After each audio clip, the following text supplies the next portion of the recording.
Bismillahirrahmanirrahim. Assalamualaikum warahmatullahi wabarakatuh. Alhamdulillahirabbil alamin. Wassalatu wassalamu ala rasulihil karim wa ala alihi wa ashabihi ajma'in. Amma ba'd. Kembali bertemu di halaqah Ramadan hari yang ke-24. Hinanya hati yang keras. Ikhwatal iman yang dimuliakan Allah. Setiap manusia memiliki sifat yang berbeda-beda. Sifat-sifat tersebut pun bisa berubah-ubah setiap waktu. Terkadang seseorang terlihat menjadi pemarah, namun di lain waktu ia begitu ramah. Begitu pula hati, dia pun memiliki sifat. Hati bisa menjadi sehat dan juga bisa menjadi sakit. Allah Azza wa Jalla berfirman, fi qulubihim maradun fazadahumullahu marada. Dalam hati mereka ada penyakit, lalu ditambah Allah penyakitnya.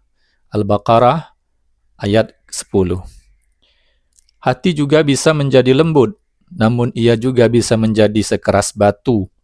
Allah Azza wa Jalla berfirman, "Tsumma qasat qulubukum min ba'di dzalika fahiya kal hijarati aw ashaddu qaswah." Kemudian setelah itu hati kalian menjadi keras seperti batu, bahkan lebih keras lagi. Al-Quran, Surah Al-Baqarah, ayat 74. Begitu pula hati bisa mengkilap, bersih, bersinar, dan bisa juga menjadi kotor, gelap, dan hitam kelam, sebagaimana diterangkan di beberapa hadis Rasulullah SAW. Begitulah hati, sesuai dengan sebutannya.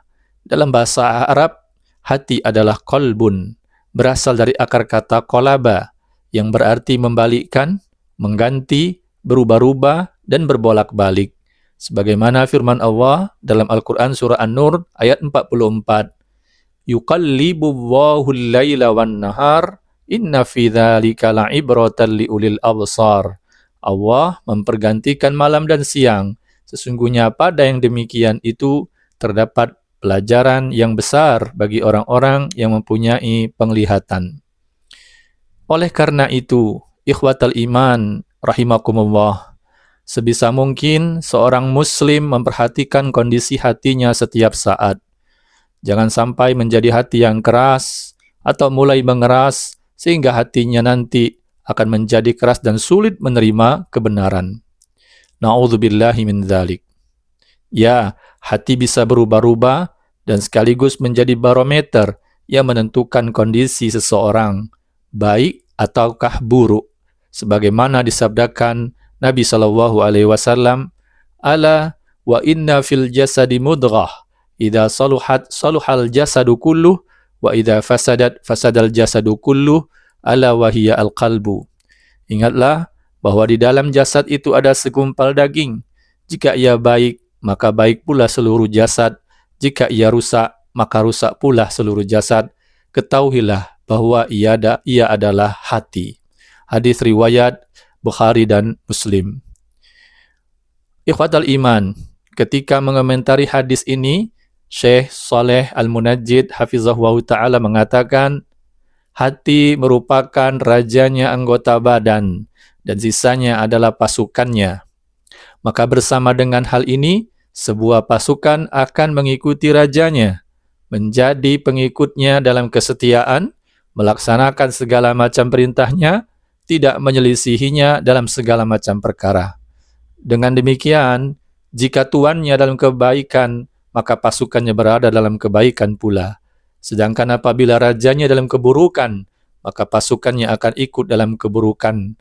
Dan tiada sesuatu yang bermanfaat di sisi Allah Subhanahu wa ta'ala melainkan hati yang selamat. Ikhwatal iman yang dimuliakan Allah. Lalu apa yang menyebabkan hati menjadi keras dan apa pula obat yang dapat melembutkan hati hingga mampu menerima cahaya petunjuk? Syekh Muhammad bin Shalih Al-Utsaimin rahimahullahu ta'ala mengatakan, sebab-sebab kerasnya hati adalah satu, berpaling dari Allah Ta'ala. Kedua, menjauhi dari membaca Al-Quran. Ketiga, menyibukkan dirinya untuk mengejar dunia, dan dia jadikan dunia itu cita-cita terbesarnya. Dan yang keempat, tidak mau peduli dengan urusan agamanya, padahal mentaati Allah Ta'ala dan kembali kepadanya dapat menyebabkan lunak dan lembutnya hati. Adapun obatnya adalah 1. Taat dan tunduk kepada Allah Ta'ala, 2. Memperbanyak berzikir, 3. Memperbanyak membaca Al-Quran, 4. Memperbanyak beramal kebaikan sesuai kemampuan. Syekh Ibrahim Al-Khawas rahimahullah ta'ala pernah mengatakan, Dawa'ul qalbi khamsatu asya. Obat hati itu ada 5 macam. Qira'atul Qur'an bitadabbur. Membaca Al-Quran dengan mentadaburinya. Wa khala'ul batni. Mengosongkan perut. Wa qiyamul lail. Solat malam. Wa tadarru'u indas sahri. Mendekatkan diri kepada Allah di waktu sahur. Wa mujalasatus shalihin. Dan duduk berteman dengan orang-orang yang saleh. Ikhwatal iman, rahimani wa rahimakumullah. Hati yang keras akan membawa pemiliknya kepada kehinaan di dunia dan di akhirat kelak.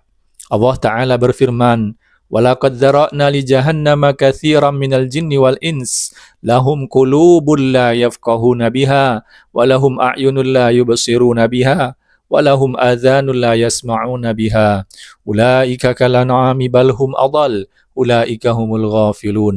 Dan sesungguhnya kami jadikan untuk isi neraka Jahannam kebanyakan dari jin dan manusia. Mereka mempunyai hati tetapi tidak dipergunakannya untuk memahami ayat-ayat Allah.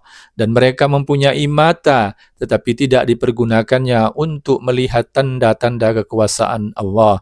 Dan mereka mempunyai telinga tetapi tidak dipergunakannya untuk mendengar ayat-ayat Allah. Mereka itu sebagai binatang ternak. Bahkan mereka lebih sesat lagi. Mereka itulah orang-orang yang lalai. Al-Quran Surah Al-A'raf ayat 179. Ikhwatal iman, Ramadan adalah momen berharga bagi kita untuk membersihkan hati dan melembutkannya. Karena aktivitas ibadah Ramadan syarat dengan faktor-faktor yang dapat melembutkan dan mengobati kekerasan hati. Mulai dari puasa itu sendiri dengan menahan diri dari makan, minum, dan syahwat. Tadarus Al-Quran, Qiyamul Lail atau Qiyam Ramadan, memperbanyak doa, zikir, sedekah, dan lain sebagainya. Akhirnya, kita memohon kepada Allah Subhanahu wa Ta'ala, Rabbana la tuzigh qulubana ba'da idh hadaitana wa hab lana min ladunka rahmah innaka antal wahhab. Ya Tuhan kami, janganlah Engkau jadikan hati kami condong kepada kesesatan sesudah Engkau beri petunjuk kepada kami. Dan karuniakanlah kepada kami rahmat dari sisi Engkau, karena sesungguhnya Engkaulah Maha Pemberi Karunia. Al-Quran Surah Ali Imran ayat 8. Demikian, mudah-mudahan ada manfaatnya. Walhamdulillahirabbil alamin. Barakallahu fikum. Subhanakallahumma bihamdika asyhadu an la ilaha illa anta astaghfiruka wa atubu ilaik. Wassalamualaikum warahmatullahi wabarakatuh.